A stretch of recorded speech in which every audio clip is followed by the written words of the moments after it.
The sun beat down mercilessly on the weathered porch of the small farmhouse as Ruby Vance watched the dust cloud approaching from the distance, her heart sinking with each passing second. She knew who was coming had dreaded this day for months, and now there was nowhere left to run. It was the spring of 1878 in Silver Reef, Utah, and Ruby had exhausted every option, every favor, every desperate plea she could muster to keep her family's property. After her father's death from consumption last winter, the debts had piled up faster than the snow on the Wasatch Mountains. At 23, Ruby had inherited not only the struggling farm but all of her father's obligations as well. She straightened her faded blue calico dress, tucking a strand of chestnut hair behind her ear as she squared her shoulders. Whatever happened next, she would face it with dignity. The 3 trunks containing all that remained of their possessions sat ready by the door. Her younger brother Timothy, just 16, stood protectively at her side, his face a mask of barely controlled fury. "You should go into town, Timothy," Ruby said softly. "You don't need to see this." "I'm not leaving you alone with Pearson," Timothy answered, his voice cracking with emotion. "That man's a vulture." The approaching buggy drew closer, and Ruby could now make out the figure of Edgar Pearson, Silver Reef's most notorious debt collector. His reputation for ruthlessness was matched only by his penchant for finding ways to acquire the properties of those who couldn't pay. As the buggy pulled to a stop in the yard, Ruby noticed a second rider approaching from the east, a lone figure on horseback, silhouetted against the morning sun. She paid little attention, focusing instead on the immediate threat as Pearson climbed down from his buggy, account book clutched in his bony hand.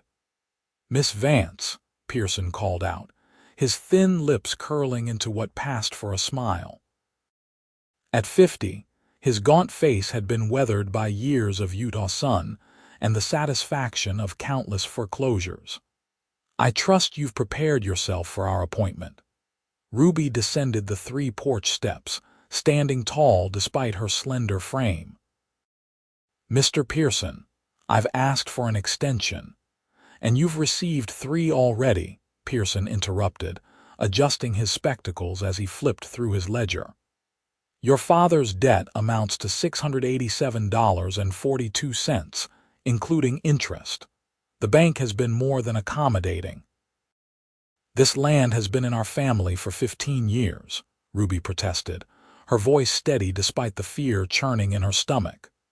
"We've had a poor harvest, and the terms were quite clear, Miss Vance," Pearson cut in. "Payment is due in full today, or the property and all assets will be seized." The sound of approaching hoofbeats drew their attention. The rider Ruby had noticed earlier was now entering the yard, his horse slowing to a walk. The stranger dismounted with an easy grace that spoke of countless hours in the saddle. He was tall, broad-shouldered, wearing a dust-covered black hat pulled low over his eyes. His denim pants and blue shirt were trail-worn but clean, and the holstered Colt at his hip wasn't displayed ostentatiously, just the practical gear of a man who traveled dangerous country. "Excuse me," he called, his deep voice carrying across the yard as he approached. "Hope I'm not interrupting." Pearson's face tightened with annoyance. "This is a private matter, sir. I suggest you continue on your way." The stranger ignored him, turning instead to Ruby. When he removed his hat, she was struck by eyes the color of a summer storm gray with hints of blue set in a face tanned by endless days under the western sun. His dark hair was slightly too long, curling at his collar, and a few days' worth of stubble shadowed his strong jaw. "Name's Noah Ellwood," he said with a slight nod. "Just rode in from Colorado Territory." "Ruby Vance," she replied automatically, momentarily distracted from her troubles by this unexpected arrival. "This is my brother Timothy." "Miss Vance is in the process of vacating this property," Pearson interjected sharply. So whatever business you might have vacating. Noah looked between them, his expression revealing nothing. Seems to me a woman and her young brother being put off their land is everybody's business. Ruby felt a flash of both gratitude and embarrassment. It's kind of you to be concerned, Mr. Ellwood, but Mr. Pearson is right. This is a financial matter that I've been unable to resolve. Noah turned his full attention to Pearson. What's the amount in question? Pearson bristled. That's hardly your concern. $687.42, Ruby answered. The precise sum had haunted her dreams for months. Noah nodded thoughtfully, then reached into his saddlebag. Without a word, he withdrew a leather pouch and began counting gold pieces onto the flat surface of a nearby fence post. Ruby watched in astonishment as the coins accumulated. 10, 20, 30 eagles, each worth $10. Then he added several smaller coins and bills until the precise amount was tallied. I believe that settles the debt in full, Noah said calmly, pushing the stack toward Pearson. The debt collector's eyes widened, darting between Noah and the substantial sum. This is most irregular. Who exactly are you to Miss Vance? Someone passing through, Noah replied simply. The debt's paid. I'll take a receipt if you please. Timothy stepped forward. We can't accept this. We don't even know you. Ruby placed a restraining hand on her brother's arm, her mind racing. This made no sense. Strangers didn't ride up and pay nearly $700 in gold for people they'd just met. Yet there was something in Noah Ellwood's steady gaze that made her hesitate to refuse outright. Pearson scooped the money into his own pouch with practiced efficiency, then hastily scribbled a receipt which he thrust toward Ruby. The bank will want to know about this arrangement. The bank will know that the Vance debt is settled, Noah corrected. That's all they need to know. After Pearson departed in a cloud of dust and muttered imprecations, Ruby turned to face her mysterious benefactor. Mr. Ellwood, I don't understand. Why would you do this? Noah replaced his hat, his expression unreadable. Let's just say I've seen too many families lose their land when times get hard. The debt's paid, no strings attached. But it's nearly $700, Ruby protested. I couldn't possibly accept. You're not accepting anything from me, Noah interrupted gently. You're keeping what's already yours. Timothy looked unconvinced. Nobody does something like this without wanting something in return. A hint of a smile touched Noah's lips. Your brother's got good instincts, Miss Vance, but in this case, he's wrong. He glanced around the modest farmhouse and the surrounding fields. I've been riding for weeks, looking for a place to stop for a while. If you could spare a meal and maybe let me use your barn for a few nights, I'd consider us more than even. Ruby studied his face, searching for deception but finding none. Mr. Ellwood, we owe you far more than that. Noah, he corrected, and you don't owe me anything. But I would appreciate that meal. Been living on trail jerky longer than a man should. Timothy still looked suspicious, but Ruby made a quick decision. This man had saved their home when all hope seemed lost. Whatever his reasons, the least they could offer was hospitality. Timothy, please see to Mr. Ellwood's horse, Ruby said. I'll prepare something to eat. As Ruby busied herself in the kitchen, she couldn't help but wonder about the stranger who had arrived like some answer to an unspoken prayer. Noah Ellwood moved with the confidence of a man accustomed to handling himself in difficult situations. Yet there was something in his manner that suggested he wasn't just another drifter or gunslinger. Through the window, she watched as he helped Timothy with his horse, a fine chestnut gelding that spoke of quality breeding. Noah handled the animal with gentle expertise, speaking quietly as he removed the saddle and brushed down its sweaty flanks.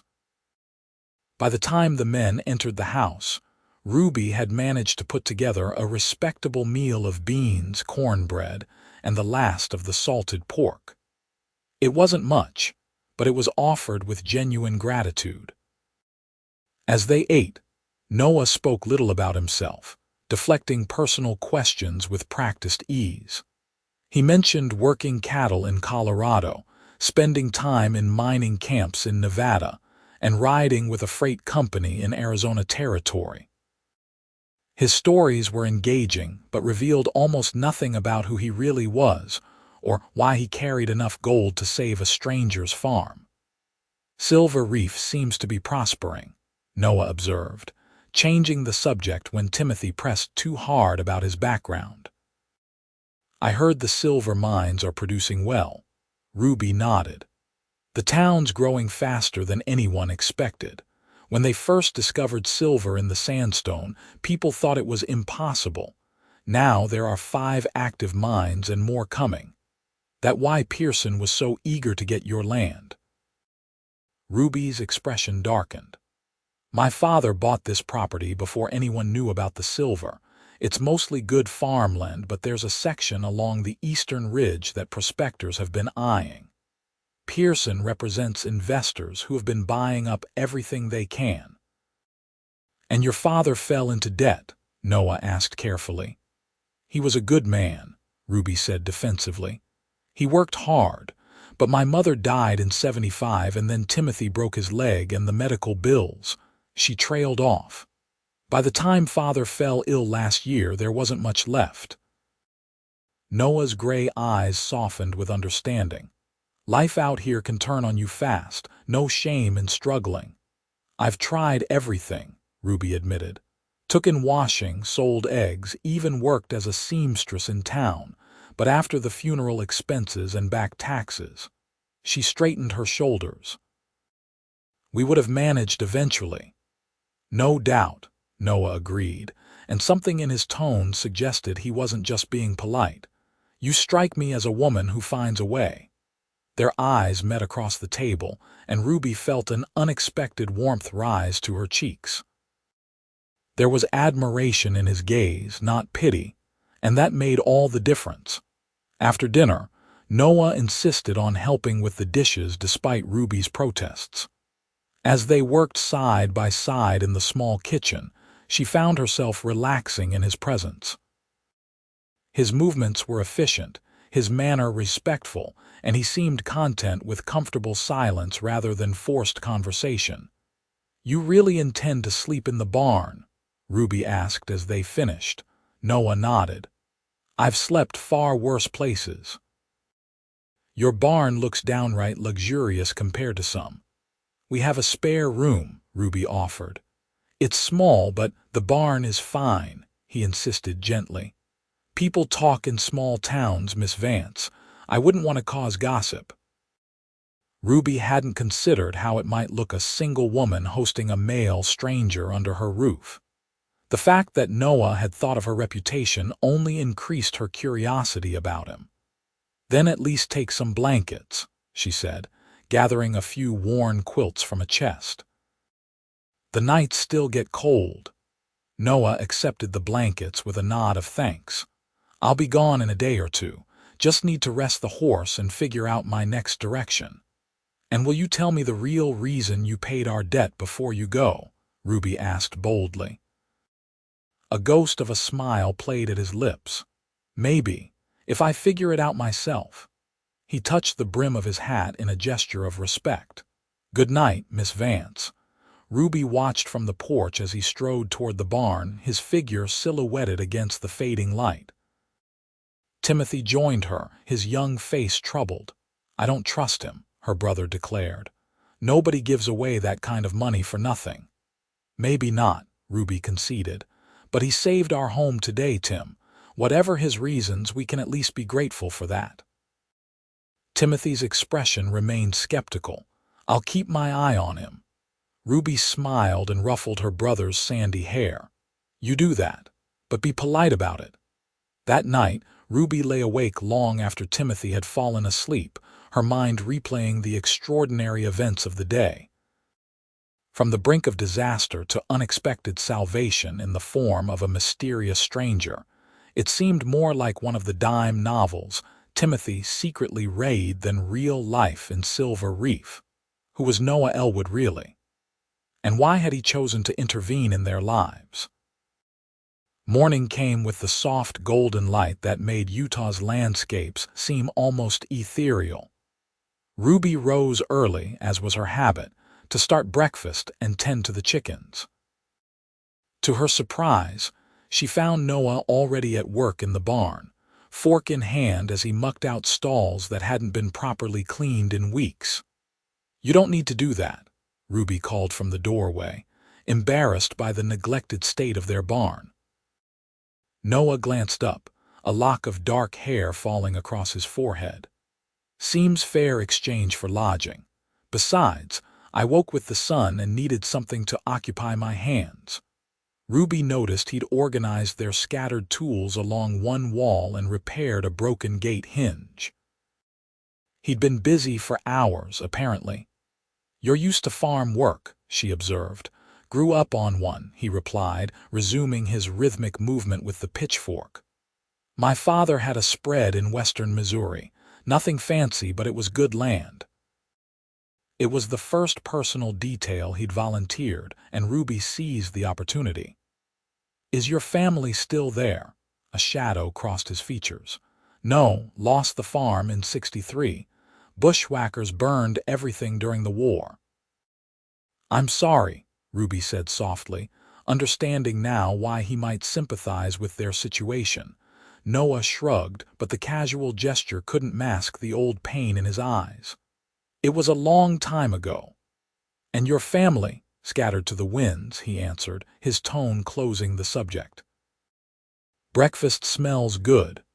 Ruby accepted the deflection, recognizing a man who kept his wounds private. "It's just flapjacks and coffee. Nothing special." "After weeks of trail food, Miss Vance, your flapjacks might as well be a feast at the Palmer House in Chicago." Over breakfast, Noah suggested repairs that the farm needed most urgently. The conversation turned practical. The root cellar door needed replacing, the chicken coop required reinforcement against foxes, and the south fence had several weak sections. "I can help with those things before I move on," he offered casually. "Least I can do while I'm deciding my next step." "You've already done far more than necessary," Ruby protested, even as her mind calculated how much those repairs would have cost them in materials and hired labor. Timothy, still wary but softening after seeing Noah's early morning industry, spoke up. "Can you really fix the well pump? It's been sticking for months." "I've fixed a few pumps in my time," Noah replied. "Let's take a look after breakfast." The next few days fell into an unexpected rhythm. Noah worked from dawn until dusk, tackling the most pressing repairs with quiet efficiency. He asked for nothing beyond meals and the barn to sleep in, deflecting Ruby's continued attempts to understand his motives. Ruby found herself watching him when he wasn't looking, the confident way he handled tools, the careful precision he brought to each task, the gentle manner he showed with their animals. He moved through the world like a man who knew exactly who he was, even if he chose not to share that knowledge with others. On the third evening, as they sat on the porch after dinner watching the spectacular sunset paint the distant sandstone cliffs in shades of crimson and gold, Ruby tried again. "You've put in more work these past days than most hired hands would do in weeks," she observed. "And you still haven't asked for anything in return." Noah leaned back in his chair, stretching his long legs before him. "Maybe I just needed to stay busy." Man can get too caught up in his own thoughts when he's been alone on the trail too long.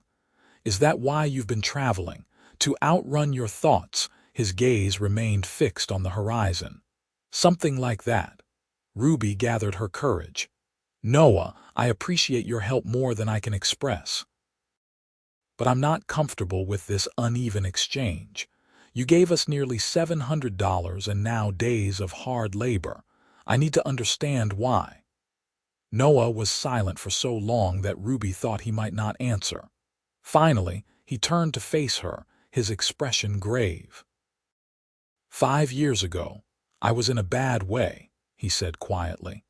Lost everything that mattered. Was holed up in a mining camp in Colorado, drinking away what little I had left. A stranger never even knew his name paid my tab at the saloon and gave me enough money to get back on my feet.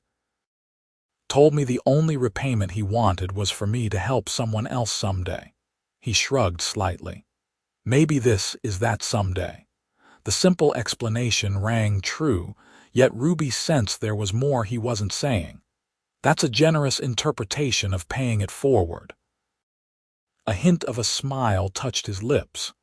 Maybe I'm a generous man, or maybe there's something you're running from, Ruby suggested gently. The smile vanished. We've all got things at our backs, Miss Vance.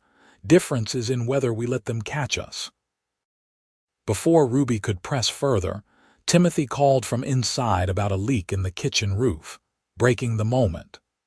Noah excused himself to investigate, and the opportunity for deeper conversation passed. The next morning, Ruby rode into Silver Reef for supplies, leaving Timothy to help Noah with the roof repair. The bustling mining town had grown rapidly since the silver discovery, its main street now lined with an assortment of businesses ranging from saloons and gambling halls to more respectable establishments like the Mercantile and the Wells Fargo office. At Harrison's general store, Ruby selected the items they needed, carefully counting out coins from her meager savings. As Mrs. Harrison wrapped the purchases, she leaned forward conspiratorially. So, Ruby Vance, folks are saying you've got yourself a mysterious benefactor. Edgar Pearson's been talking all over town about some stranger paying your father's debts. Ruby felt her face warm. Silver Reef's efficient gossip network had been at work. He's just a traveler passing through who needed a place to rest his horse. Mrs. Harrison raised a skeptical eyebrow. A traveler with pockets full of gold eagles. That's not the usual sort we get through here. She lowered her voice. Sheriff Wilson's been asking questions about him.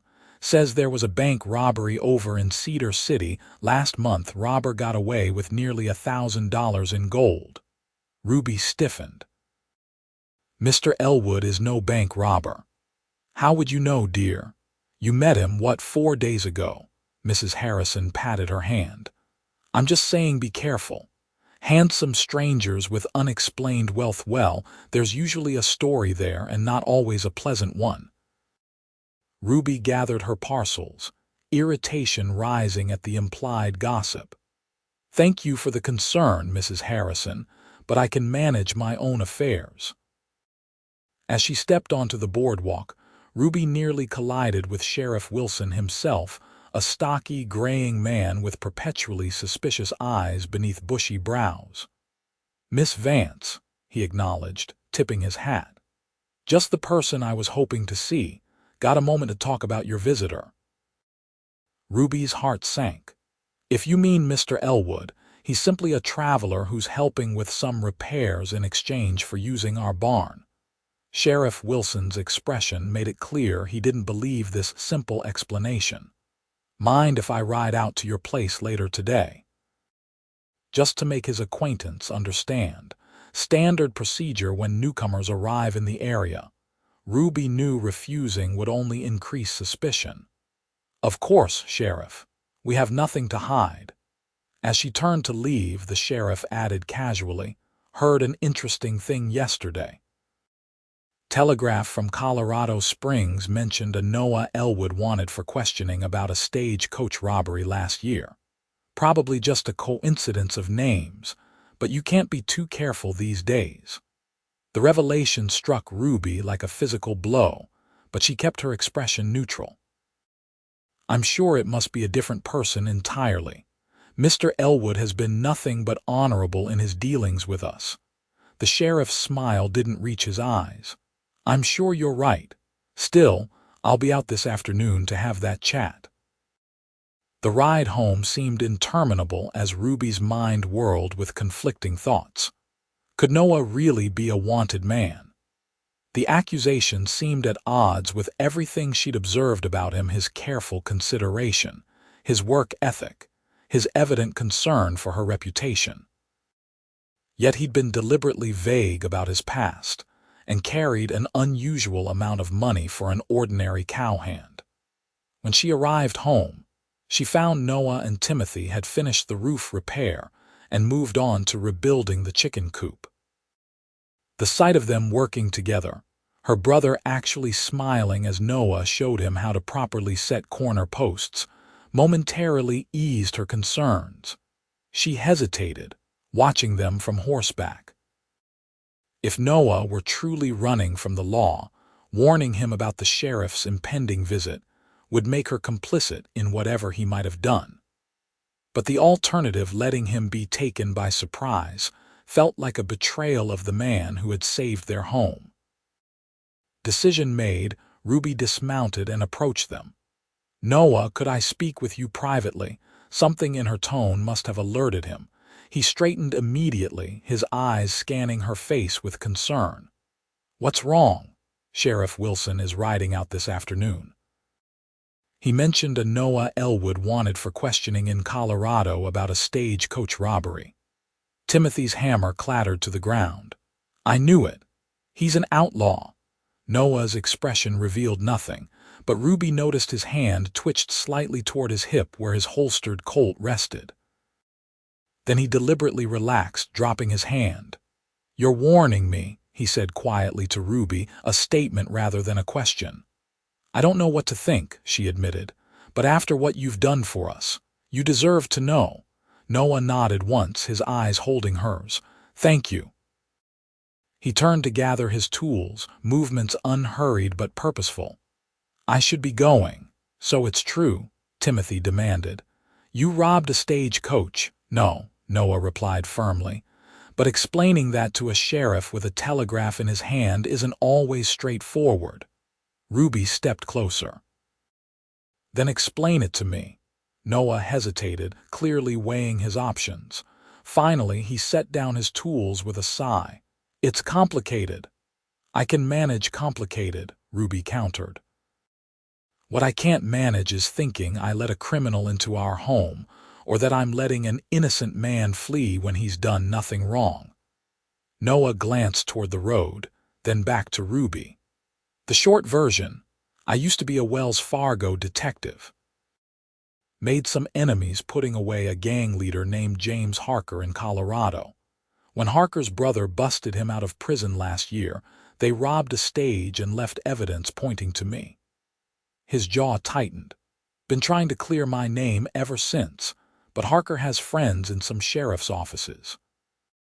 Makes it challenging." The explanation was both plausible and troubling.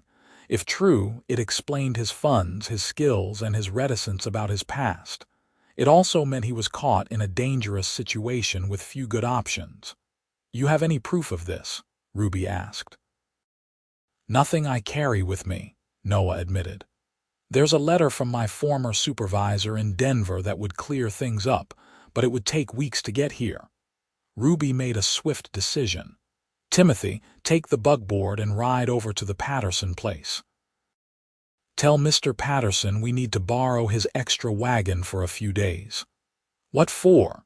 Timothy asked, confused by this sudden directive. "Just go," Ruby insisted, "and take your time." When her brother had departed, albeit reluctantly, Ruby turned back to Noah. "There's a small cabin about 3 miles west of here, near the creek. My father built it years ago when he first claimed the land. It's rough, but it's hidden in the cottonwoods. You could stay there until we sort this out." Noah studied her face. "Why would you risk harboring me?" "Because I believe you," Ruby said simply. "And because you saved everything that matters to me without asking for anything in return. It seems only fair to return the favor." A slow smile spread across Noah's features, the first genuine, unguarded expression she'd seen from him. "Ruby Vance, you are a remarkable woman." The sound of her given name on his lips sent an unexpected warmth through her, and she realized with sudden clarity that her concern for this man went beyond simple gratitude or obligation. Somewhere in these few days of working alongside him, watching his quiet competence and unassuming generosity, her feelings had shifted into something more complicated. "I'll prepare some supplies while you saddle your horse," she said, forcing practicality into her voice. "The sheriff will be here soon." Noah reached out, gently catching her wrist as she turned to go. "I won't forget this." The intensity in his storm-gray eyes made her breath catch. For a moment they stood connected by that light touch, something unspoken passing between them. Then he released her, and Ruby hurried toward the house, her pulse racing from more than just the urgency of the situation. By the time Sheriff Wilson arrived, the farm appeared perfectly ordinary. Ruby working in her garden, Timothy tending the animals. Noah Ellwood and his chestnut gelding were nowhere to be seen. "Afternoon, Miss Vance," the sheriff called, dismounting heavily. "I see you've been making improvements around the place." Ruby straightened, brushing soil from her hands. "Good afternoon, Sheriff." "Yes, we've been catching up on repairs now that the debt situation is resolved." The sheriff glanced around expectantly. "Your visitor not around, Mr. Ellwood. He mentioned riding into the hills to check some hunting prospects. I'm not sure when he'll return." Sheriff Wilson's eyes narrowed. "Convenient timing." Ruby met his gaze steadily. "I mentioned you wanted to speak with him. Perhaps he's eager to meet you." The sheriff snorted in disbelief. "Miss Vance, I understand your gratitude to the man who saved your property, but if Ellwood is who I suspect, you're putting yourself at risk." "And who exactly do you suspect he is?" Ruby challenged. "A man wanted for questioning isn't the same as a man proven guilty of anything." "I've sent for more information," the sheriff replied. "In the meantime, I'd appreciate knowing where he's staying so I can have that conversation." Ruby gestured toward the barn. "His bedroll's in there. You're welcome to wait for his return." After the sheriff had inspected the barn, finding nothing but evidence of Noah's recent repairs, he departed with a warning that harboring a fugitive was a serious offense. Ruby watched him ride away, her outward composure masking inner turmoil. That evening, after ensuring they weren't being observed, Ruby rode to the creek cabin with supplies. She found Noah chopping wood, his shirt discarded in the warm evening air, his muscled back glistening with exertion. She paused, momentarily transfixed by the sight before announcing her presence with a deliberate cough. Noah turned, reaching for his shirt as he recognized her.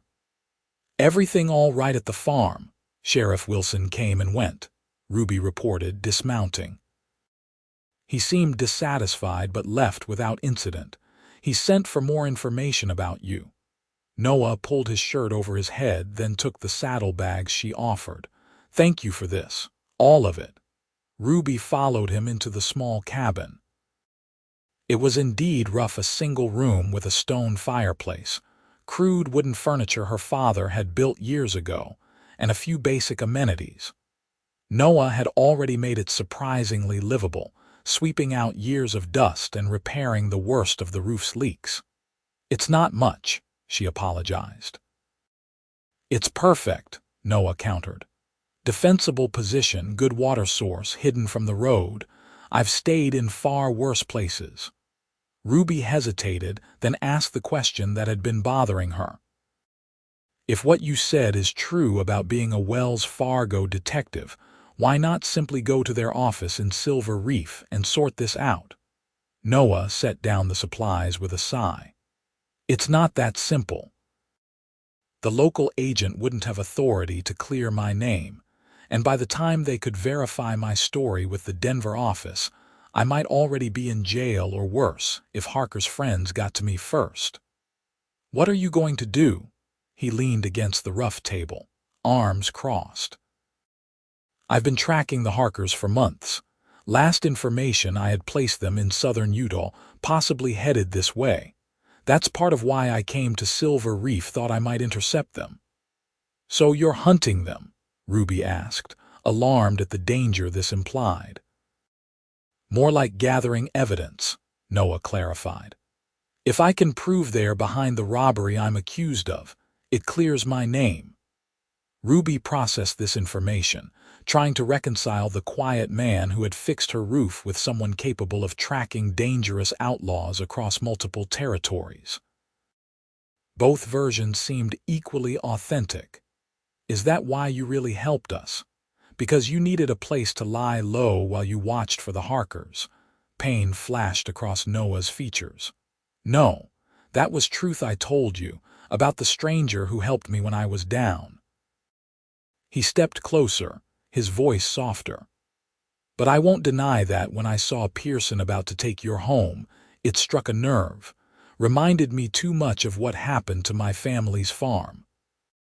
In the small cabin, with the lengthening shadows and the soft glow of the lamp he'd lit, the space between them seemed charged with unspoken feelings. Ruby found herself noticing details: a small scar near his temple, the precise gray-blue of his eyes, the way his presence made the tiny cabin feel somehow safer rather than more confined. I should get back before Timothy worries, she said finally, breaking the moment. Noah nodded. Be careful. If the sheriff starts watching your place. I'll be discreet, Ruby promised. I'll bring more supplies tomorrow if I can. As she mounted her horse, Noah called softly, Ruby. When she looked back, he added, Thank you for believing me. She offered a small smile. Thank you for being someone worth believing in. The ride home through the twilight gave Ruby time to reflect on the extraordinary turn her life had taken. Less than a week ago, she had been facing the loss of everything she valued.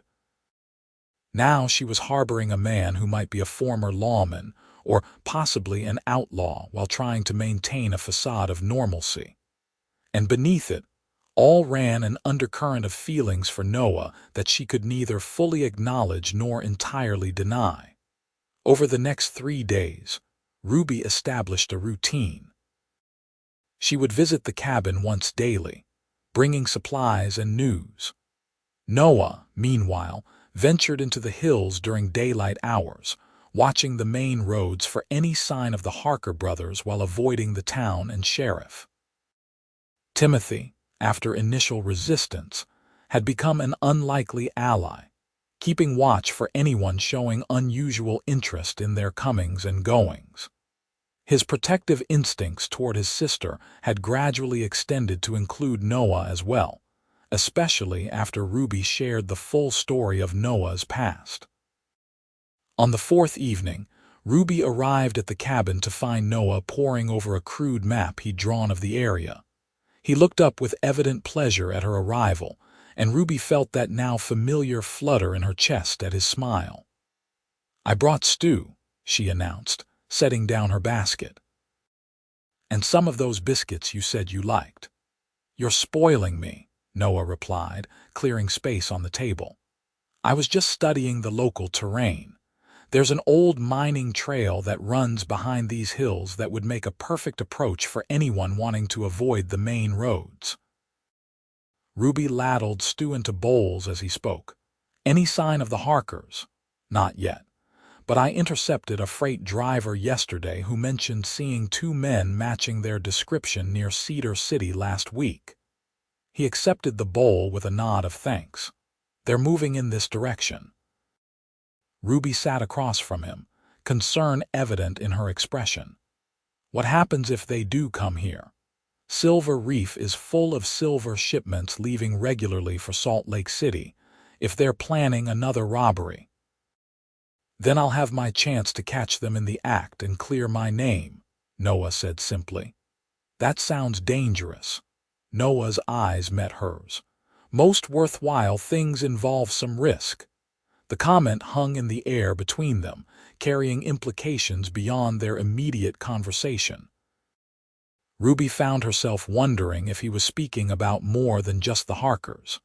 After they'd eaten, Noah insisted on walking her part of the way back to the farm, claiming he needed to stretch his legs after a day of surveillance.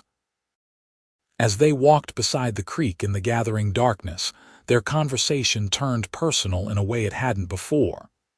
"Tell me about your life before Colorado," Ruby encouraged. "You mentioned Missouri." Noah nodded, his face softening with memory. "Small farm near Independence. My father raised horses, had a real talent for it. Mother kept the finest vegetable garden in the county." His expression grew distant. "I had two younger sisters, Elizabeth and Sarah. Liz was studying to be a teacher. Sarah was still just a girl when the war came." Ruby heard the past tense, felt the weight of it. What happened to them? Father refused to declare loyalty to either side. Said he was loyal to his land and his family, nothing more. Noah's voice tightened. "Raiders came in the night, Quantrill's men, though we never knew for certain. Burned everything. My parents and Sarah didn't make it out of the house." Ruby instinctively reached for his hand in the darkness. "And Elizabeth," she survived, married a Union soldier after the war. They moved to Oregon. We write occasionally." He squeezed her hand gently before releasing it. "After that night, I drifted. Worked cattle drives, freight wagons, whatever kept me moving. Eventually fell in with Wells Fargo as a guard, then worked my way up to detective. Until the Harkers," Ruby concluded softly. "Until the Harkers," he agreed. "James Harker killed 2 people during a stage robbery near Denver. I tracked him for weeks, finally brought him in. His brother Levy swore vengeance. When they escaped and framed me, I lost my position, my reputation. Everything I'd built over 10 years. Ruby understood now the depth of his determination. "And that's why helping us meant so much to you. Because you know what it's like to lose your home, your place in the world." Noah stopped walking, turning to face her in the silver moonlight filtering through the trees. "Partly. But there's more to it than that." "What do you mean?" He hesitated, then spoke carefully. "When I saw you standing on that porch facing Pearson, refusing to break even when everything was being taken from you, something shifted inside me. I've been focused solely on clearing my name for so long that I'd forgotten there might be other things worth fighting for." The quiet admission, spoken in the darkness beside a murmuring creek, affected Ruby more deeply than any grand declaration could have. She found herself moving closer, drawn by something stronger than conscious thought. "Noah," she began, but was interrupted by the distant sound of a rider approaching at speed. They both tensed, instinctively stepping back into the shadows of the trees. A moment later, Timothy appeared, his horse lathered from hard riding. "Ruby," he called, clearly relieved to find them. "You need to come back now. Sheriff Wilson returned with 2 deputies. They're searching the property and asking all kinds of questions." Noah's expression hardened. "Did they say why?" Timothy nodded grimly. "The sheriff received word that confirms you're wanted in Colorado. They think Ruby's hiding you." Ruby exchanged a glance with Noah. "I should go back. If I'm not there, it will only confirm their suspicions." "It's too dangerous," Noah objected. "If they've decided you're harboring a fugitive, I have nothing to hide," Ruby countered. "The cabin is on our property, but I can truthfully say you aren't at the farmhouse. I'll handle the sheriff." Noah looked as though he wanted to argue further, but instead said to Timothy, "Stay with her. Don't leave her alone with them." Timothy nodded solemnly, and Ruby was struck by how the boy had matured in these past days of crisis. "I'll watch out for her." As Ruby prepared to leave, Noah caught her arm. "If anything happens, if they threaten you in any way, you tell them exactly where to find me. Do you understand? I won't have you risking yourself for my sake." The fierce protectiveness in his voice made her heart race. "It won't come to that. Promise me, Ruby." She met his intense gaze. "I promise." The ride back to the farm seemed to take both an eternity and no time at all. As they approached, Ruby could see lantern light moving around the property, the sheriff and his deputies conducting their search. She straightened her shoulders and rode directly to the front of the house where Sheriff Wilson stood consulting with a tall, unfamiliar man in a dust-covered city suit. "Miss Vance," the sheriff called as she dismounted. "I was beginning to wonder if you joined your friend Ellwood in hiding." "I wasn't aware I needed permission to ride on my own property, Sheriff," Ruby replied evenly. "What's the meaning of this search?" The stranger stepped forward. "Miss Vance, I'm Marshal Daniel Green from the Colorado Territory. I have a warrant for the arrest of Noah Ellwood on charges of armed robbery and assault. We have reason to believe you're sheltering him." Ruby maintained her composure, though her heart hammered in her chest. "Mr. Ellwood stayed in our barn for a few nights and helped with some repairs. I haven't seen him since Sheriff Wilson first came asking about him." The marshal studied her face carefully. "Miss Vance, harboring a fugitive is a serious offense. If you're found to be lying, I understand the law, Marshal," Ruby interrupted. "Feel free to search the house and barn. You won't find him there." As the deputies continued their search, the marshal produced a wanted poster. The likeness to Noah was unmistakable, though the crimes listed armed robbery, assault, attempted murder painted a picture entirely at odds with the man Ruby had come to know. "This is who you've been helping," the marshal said, watching her reaction closely. "A dangerous criminal who shot a Wells Fargo guard during a robbery and escaped with over $3,000. Ruby kept her expression neutral despite her inner turmoil. "That description doesn't match the man I met. Criminals can be deceptive," the marshal replied, "especially charming ones who prey on women living alone." The implication sent a flash of anger through Ruby. "I am not some naive girl easily manipulated, Marshal Green. I judge people by their actions, not by pieces of paper." The marshal's eyes narrowed. "And what exactly were Ellwood's actions toward you, Miss Vance? I understand he paid a considerable debt on your behalf.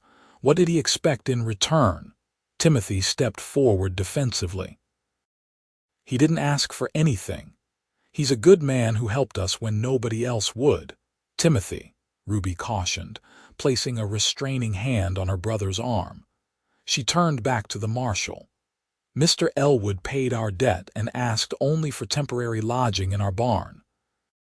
He worked hard repairing things around our farm.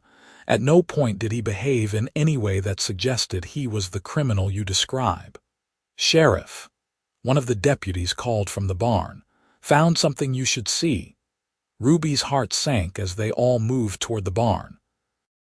Inside, the deputy held up Noah's saddle blanket, which he must have left behind in his hurried departure.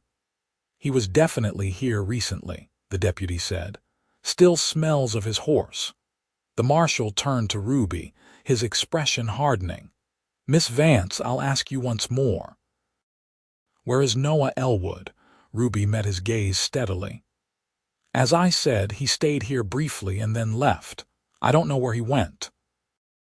The truth of her statement, she genuinely didn't know Noah's current location, as he'd been planning to move his surveillance position, allowed her to speak with conviction.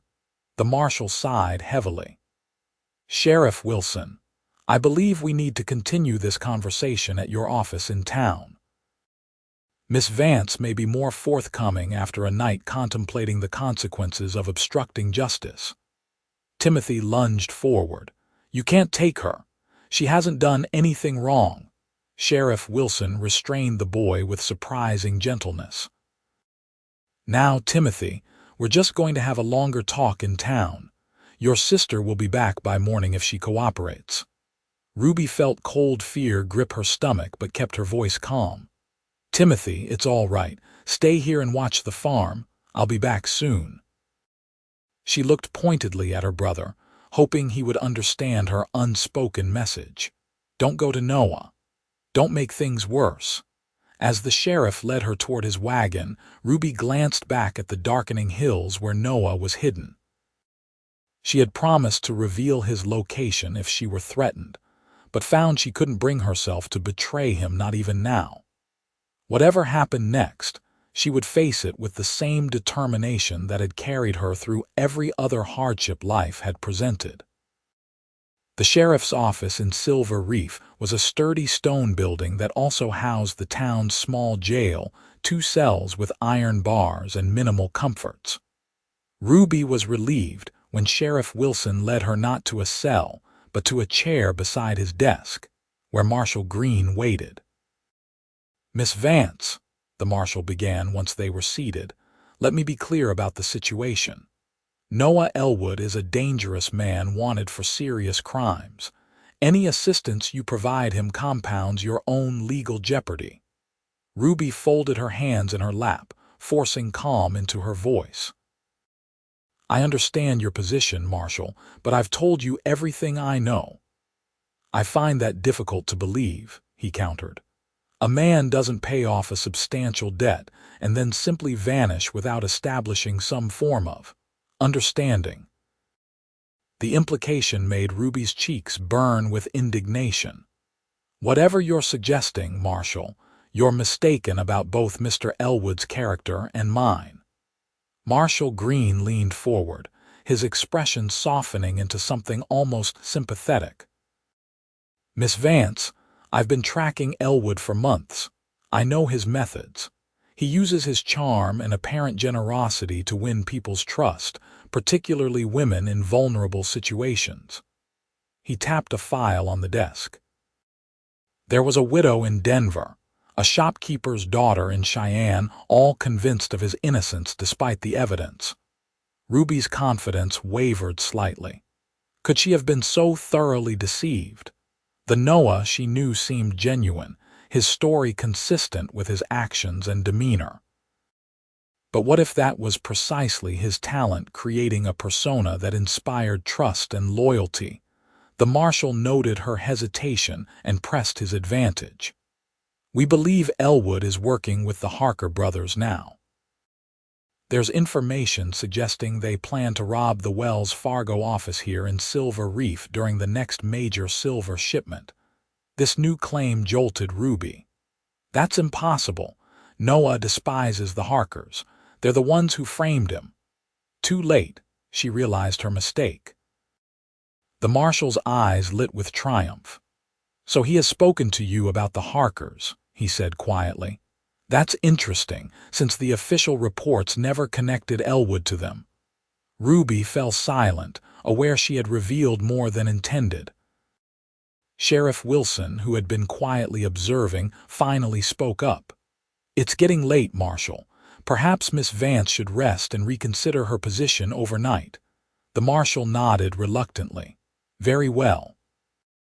But I'll remind you, Miss Vance, if Ellwood and the Harkers succeed in their robbery, any bloodshed will be partially on your hands." Ruby was escorted to one of the cells, provided with a thin blanket, and left alone with her turbulent thoughts. She sat on the hard cot, replaying every conversation, every moment with Noah, searching for inconsistencies or signs of deception. Had she been blinded by gratitude and growing affection? Or was Noah truly the honorable man she believed him to be, caught in circumstances beyond his control? Her troubled reflections were interrupted hours later by a soft, familiar voice from the small window high in the cell wall. "Ruby." She started, rising quickly to peer upward. "Noah, what are you doing here?" she whispered urgently. "Getting you out," came the quiet reply. "Stand back from the door." "No," Ruby hissed. "The town is crawling with deputies looking for you. There's a marshal from Colorado, I know. I saw him ride in. Daniel Green." Something in Noah's tone made Ruby pause. "You know him. We worked together at Wells Fargo," Noah replied grimly. "Before he started taking bribes from the Harker gang. He's the reason James Harker almost escaped during transport." The revelation sent Ruby's mind racing. "He claims you're working with the Harkers now." A soft, humorless laugh came from the window. Of course he does. He's trying to get to me before I can expose him. There was a pause then. Ruby, did you tell them where to find me? No, she admitted. I promised I would if they threatened me, but I couldn't do it. They've got you locked in a jail cell. I'd say that qualifies as a threat. Noah's voice held equal parts concern and admiration. Timothy found me. He's watching the back of the building now.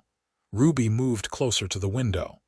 Noah, listen to me. You can't break me out of jail. That would only confirm everything they've said about you.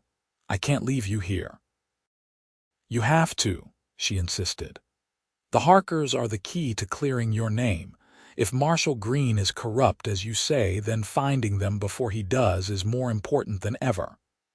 There was a long silence from the window. Finally, Noah spoke again, his voice rough with emotion. I won't be able to focus on finding them knowing you're in here because of me. I'll be fine, Ruby assured him, though she was less certain than she pretended. Sheriff Wilson is a decent man. I don't think he fully believes the marshal's claims. The silver shipment leaves tomorrow, Noah said after another pause. If the Harkers are planning to hit it, that's when they'll make their move. Green probably knows this too. Ruby pressed her hand against the wall, wishing she could see his face. Then you need to be ready. This may be your only chance to clear your name. Ruby Vance, Noah said softly. You are without doubt the most remarkable woman I've ever known. Her heart swelled at the simple declaration. Go, do what you need to do. But Noah, she hesitated, then continued firmly, be careful. I expect to see you again when this is over. Count on it, he replied, and she could hear the smile in his voice. And Ruby, no matter what happens tomorrow, know that meeting you has been the best thing to happen to me in years. Then he was gone, leaving Ruby alone in her cell with a curious mixture of fear and hope swirling in her chest. Morning came with the sound of activity in the sheriff's office. Ruby had slept little, her mind occupied with worries about Noah, the Harkers, and her own uncertain situation. When Sheriff Wilson appeared with a tray of breakfast, she was already alert, waiting. Morning, Miss Vance, he said, sliding the tray through the slot in the door. Marshall Green wants to speak with you again after you've eaten. Ruby accepted the tray. Has something changed, Sheriff? Wilson hesitated, then lowered his voice. The marshal received word that the Harker brothers were spotted near town last night. He's convinced Ellwood will meet them today. Ruby maintained a neutral expression despite her racing heart. I see. The sheriff studied her face. Miss Vance, I've known your family for years. Your father was a good man. I can't believe you'd knowingly harbor a dangerous criminal. He glanced over his shoulder to ensure they were alone. There's something about this situation that doesn't sit right with me. Marshall Green is unusually invested in finding Ellwood. Ruby seized this small opening. Perhaps because they have history beyond what he's revealed. Noah told me they worked together at Wells Fargo. Wilson's eyebrows rose. Did he now? The marshal didn't mention that connection. There may be many things the marshal hasn't mentioned, Ruby suggested carefully. Before the sheriff could respond, the office door opened, and Marshall Green strode in, looking irritable and sleep-deprived. Sheriff, we need to position men around the Wells Fargo office immediately. The silver shipment leaves at noon. He noticed Ruby awake in her cell and approached. Miss Vance, I hope a night's reflection has improved your willingness to cooperate. Ruby met his gaze steadily. I've been thinking about what you said, Marshal, about Noah Ellwood and the Harkers. Green's attention sharpened. And? You seem very certain they're working together now, Ruby observed. Yet you never explained how a man who reportedly captured James Harker would suddenly ally with him. Green's expression tightened. Criminal partnerships form and dissolve based on opportunity, Miss Vance. Ellwood was a detective until the money proved too tempting. Or perhaps, Ruby suggested quietly, someone else found the Harkers' money tempting. Someone who could help them frame the man who captured James Harker. The marshal's face flushed with anger. "You're in a precarious position to be making accusations, Miss Vance. Perhaps another day in that cell will—" "Marshal," Sheriff Wilson interrupted, "we don't have time for this. If the Harkers are planning to hit that shipment, we need every available man in position." Green hesitated, clearly torn between pursuing Ruby's implied accusation and addressing the more immediate threat. Finally, he nodded sharply. "Lock the office when we leave, Sheriff. I don't want anyone speaking with her until we return." As the lawman prepared to depart, Ruby called out, "Marshal Green." When he turned, she added, "If Noah Ellwood is the criminal you claim, why did he use his real name when he came to Silver Reef? Why not change it, as any sensible fugitive would?" The question visibly unsettled the marshal, but he departed without answering, leaving Ruby alone with her growing conviction that Noah had been telling the truth all along. In the oppressive silence of the empty sheriff's office, Ruby paced her small cell, her mind racing through possible scenarios. If Noah was right about Green's corruption, the marshal might be setting a trap not just for the Harkers, but for Noah as well. A confrontation that ended with Noah dead would conveniently eliminate the greatest threat to Green's secret alliance with the outlaws. She moved to the cell window, straining to see anything of the town beyond. The Wells Fargo office was several buildings away on Main Street, too far to observe directly. The silver shipment would be heavily guarded, making any robbery attempt extremely dangerous. Yet if the Harkers were truly in the area, they might risk it, especially with inside help from a corrupt marshal. Ruby rattled the cell door in frustration. Never in her life had she felt so helplessly removed from events that might determine her future. A soft scratching at the office's back door caught her attention. A moment later, the door opened slightly, and Timothy's face appeared in the gap. "Ruby," he whispered urgently, slipping inside. "I got the key from Mrs. Wilson, told her I needed to bring you a change of clothes." He hurried to the cell, fumbling with a large iron key. "Timothy, what are you doing? You'll be in terrible trouble," Ruby protested, even as hope surged through her. "Noah needs help," Timothy explained, turning the key in the lock. "The marshal's got men everywhere, but they're watching for the wrong things." The cell door swung open and Ruby stepped out, her legs unsteady after hours of confinement. "What do you mean?" Timothy pulled her toward the back door. "Noah figured it out. The Harkers aren't after the silver shipment at all. It's a diversion. They're planning to hit the bank while everyone's attention is on Wells Fargo." Ruby followed her brother into the alley behind the sheriff's office. "How does Noah know this?" "He intercepted one of them last night, a man named Carter who rides with the Harkers. Got him to talk." Timothy led her toward their tethered horses. "Noah's watching the bank now, but he sent me to get you out. Said you deserve to see him clear his name." The streets of Silver Reef were unusually quiet as they made their way cautiously toward the Territorial Bank.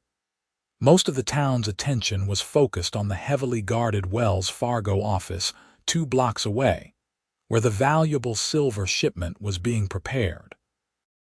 They found Noah concealed in the narrow passage between the assayer's office and the bank, his attention fixed on the bank's side entrance. He turned at their approach, his expression shifting from alertness to visible relief at the sight of Ruby. "You shouldn't be here," he said, even as he moved toward her. "But I'm damn glad to see you free." "Timothy said you discovered their real plan," Ruby replied, refusing to be distracted by the warmth in his eyes or the way her pulse quickened at his proximity. Noah nodded, turning serious. "The silver shipment is too well guarded. The Harkers are smarter than that." He gestured toward the bank. But with every lawman in town watching Wells Fargo, the bank is vulnerable.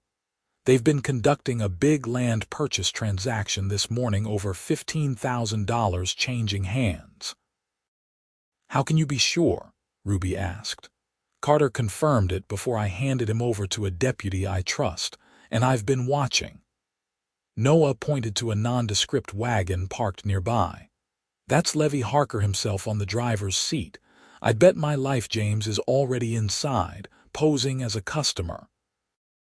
Ruby studied the wagon and the burly man sitting casually on its bench. What about Marshall Green? Conspicuously focused on Wells Fargo with most of the deputies. Noah's expression hardened. He's giving them the opening they need. What's your plan? Timothy asked eagerly. Noah gave the boy an appraising look. You've got good instincts, Timothy, but this is about to get dangerous. I need you to deliver a message to Sheriff Wilson. Tell him exactly what's happening here. Timothy started to protest, but Ruby interrupted. He's right, Tim. The sheriff needs to know. He's already suspicious of the marshal. Reluctantly, Timothy nodded and slipped away toward the Wells Fargo office. Noah turned to Ruby, his expression grave. You should go with him, he said quietly. What happens next could turn ugly fast. Ruby shook her head firmly. I didn't break out of jail just to run away now. Besides, you might need someone watching your back if Green shows up.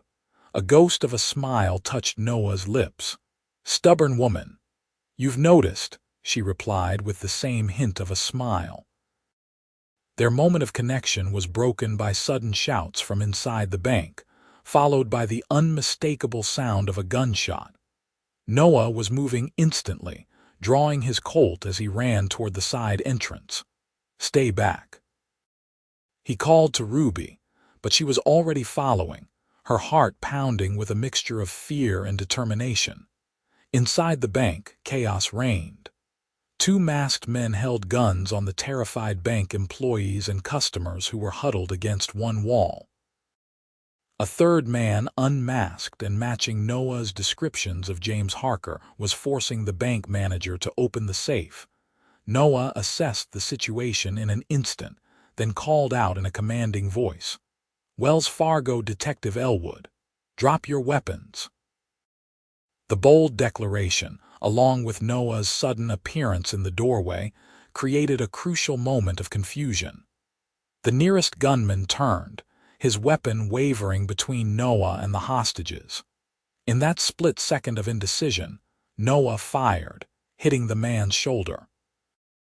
As the wounded robber dropped his gun with a howl of pain, Noah dove behind a desk for cover, just as the second gunman opened fire.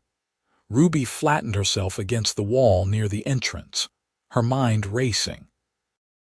Through the window, she could see Levy Harker leaping from the wagon, rushing toward the bank with a shotgun.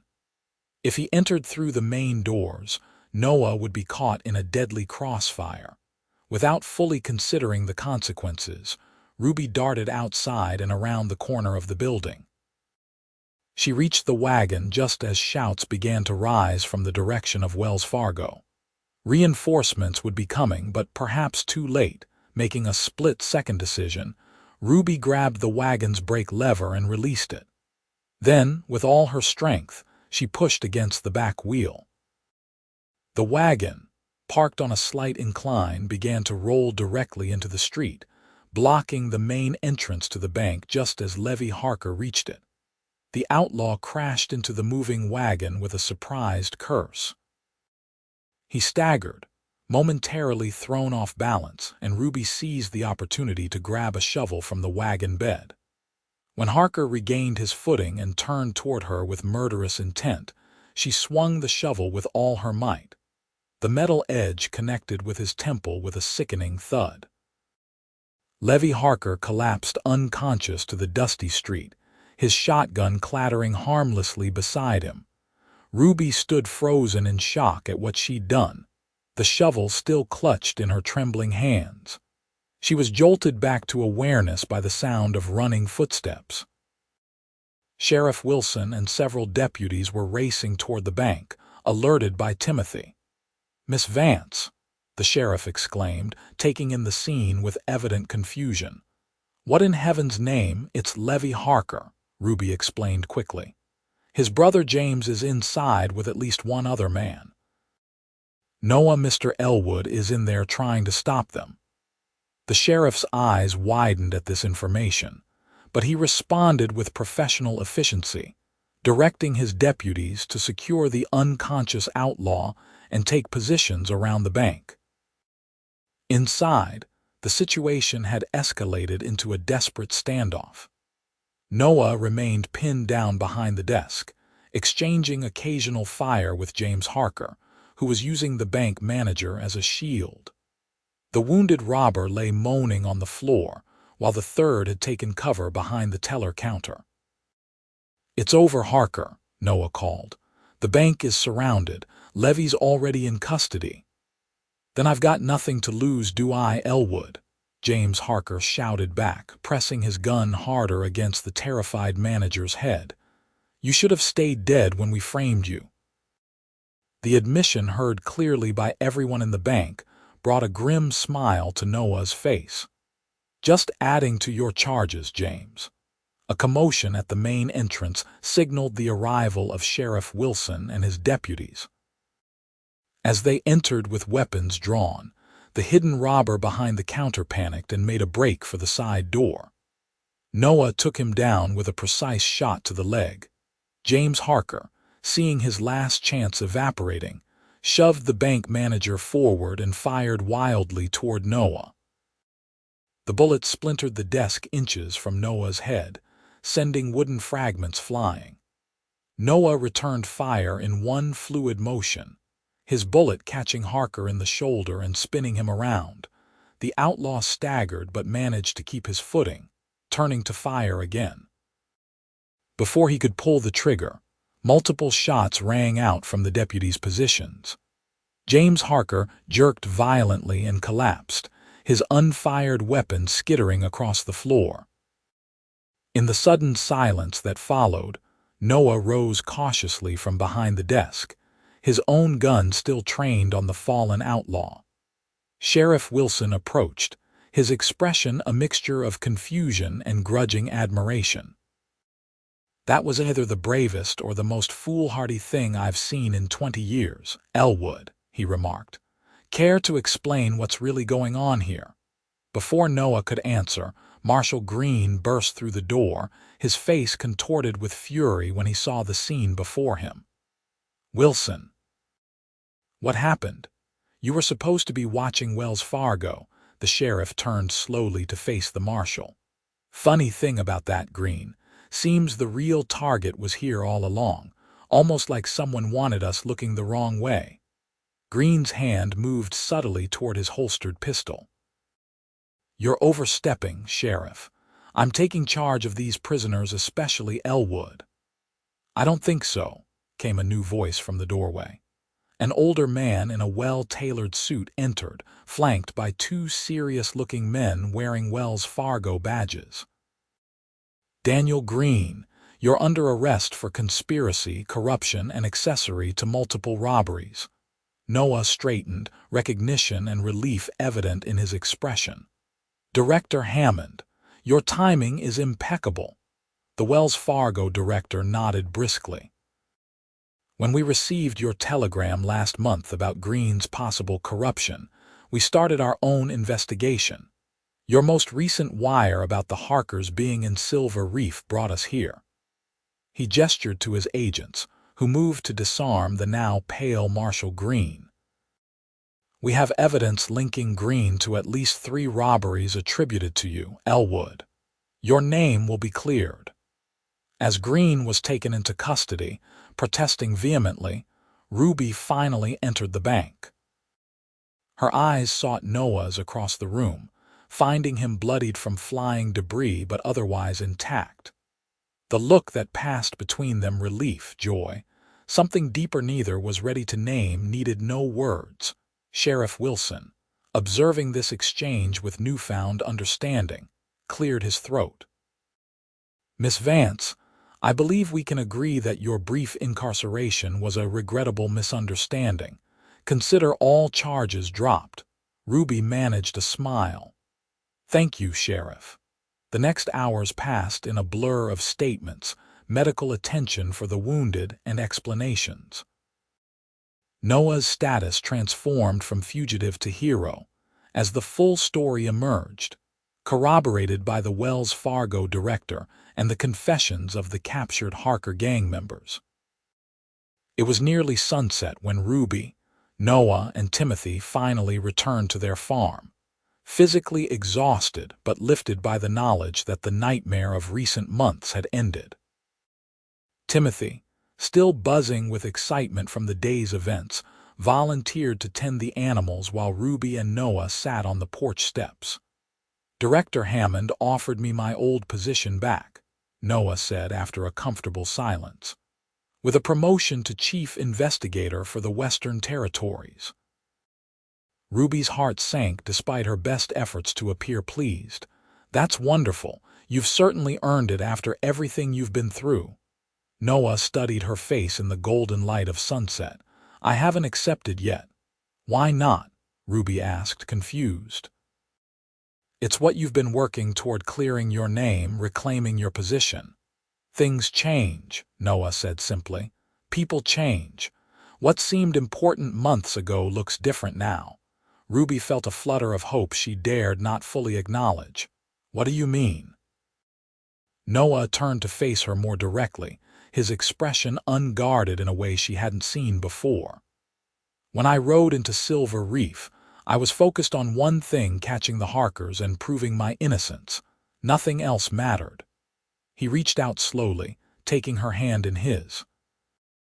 Then I met a woman who stood on her porch facing impossible odds with more courage than most men I've known.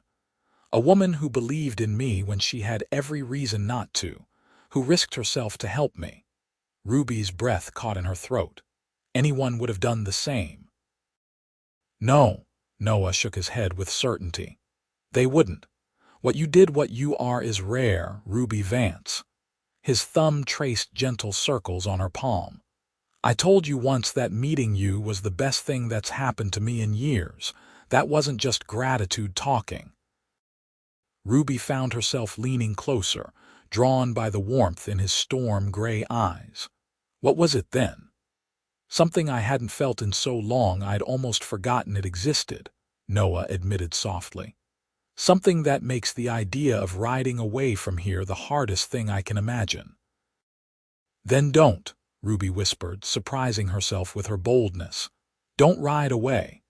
Noah's free hand rose to gently brush a strand of hair from her face. What about your plans? Your farm?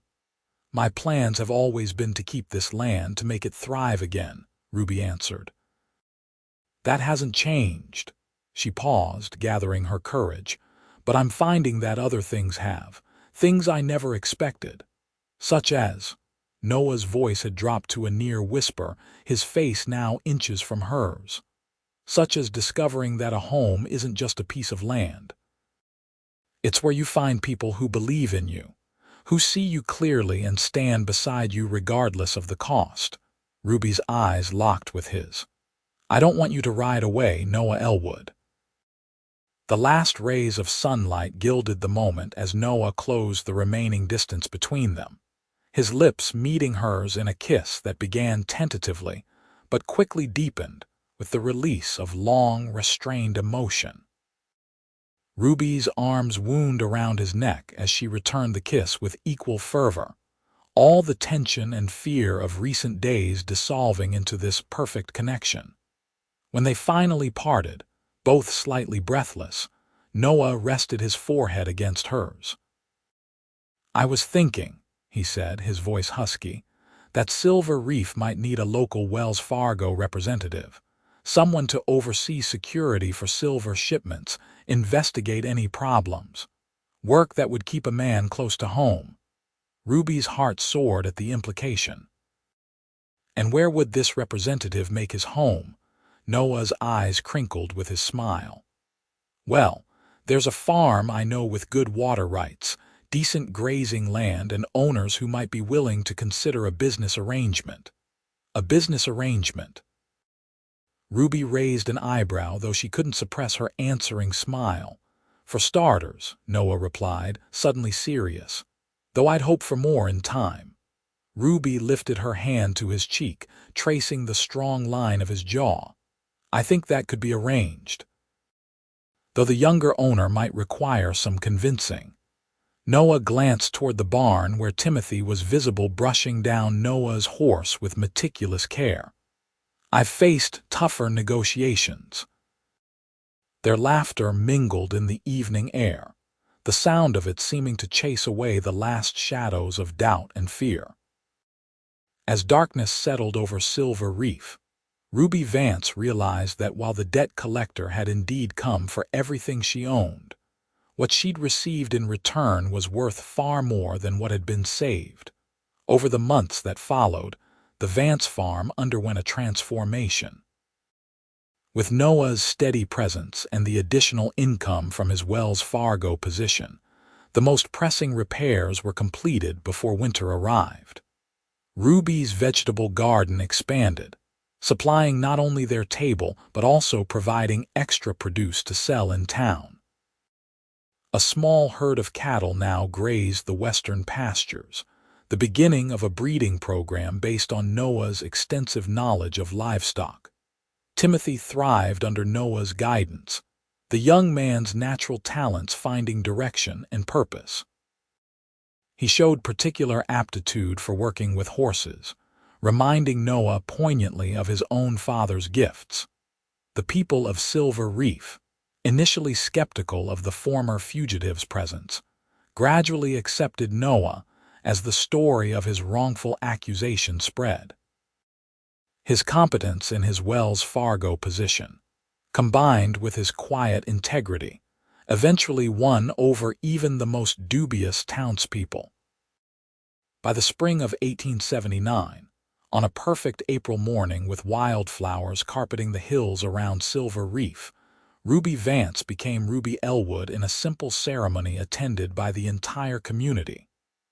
The bride wore a new dress of pale blue silk, Noah's gift, despite her protests about the extravagance. The groom wore an expression of such undisguised happiness that even the most cynical observers were moved. Sheriff Wilson served as best man, having become one of Noah's closest friends in town. Timothy proudly escorted his sister down the aisle that had been created between rows of chairs in the town's small church. Director Hammond made the journey from Denver for the occasion, bringing with him a wedding gift, a formal letter completely exonerating Noah of all charges, along with substantial back pay for the period of his unjust dismissal. As the couple exchanged vows, Ruby found herself reflecting on the extraordinary chain of events that had brought them to this moment. A desperate day when a debt collector arrived to take everything, and a mysterious stranger appeared with gold coins and quiet determination. How close she had come to losing her home, never knowing that in saving it, she would find so much more.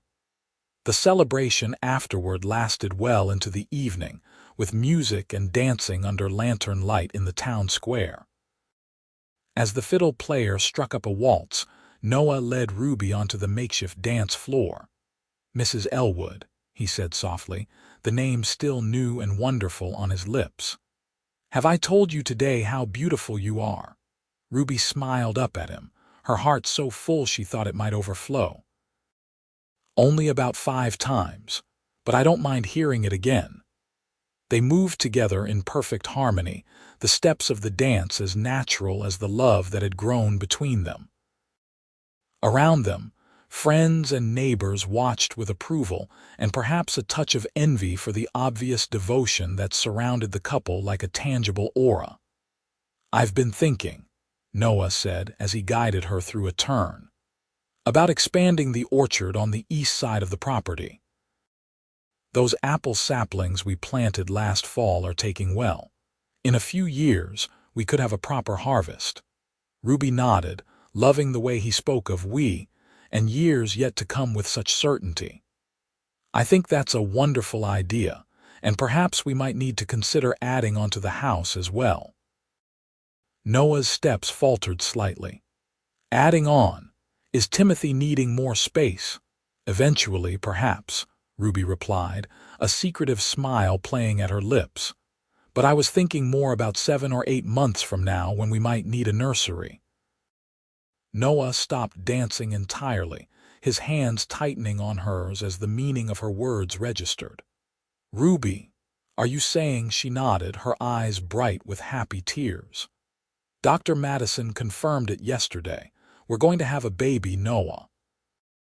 The look of wonder that transformed his face was something Ruby knew she would remember for the rest of her life.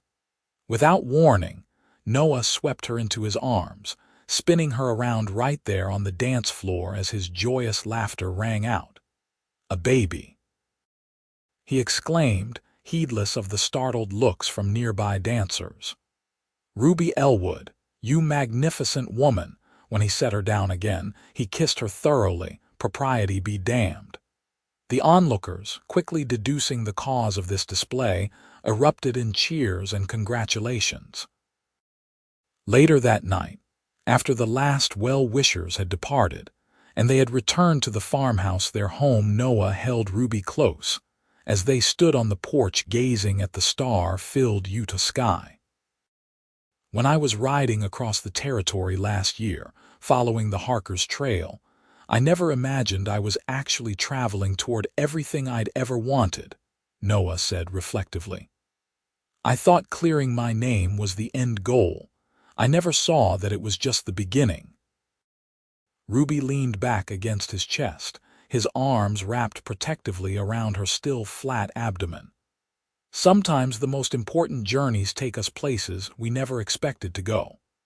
Well, Mrs. Ellwood, Noah murmured against her hair, this particular journey is just getting started.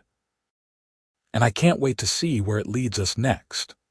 In the years that followed, the Ellwood farm became one of the most prosperous in Washington County. Their first child, a son they named James, after Ruby's father arrived healthy and strong in the winter of 1879. He was joined 2 years later by a daughter, Elizabeth, named for Noah's sister in Oregon, who made the journey to Utah to meet her new niece.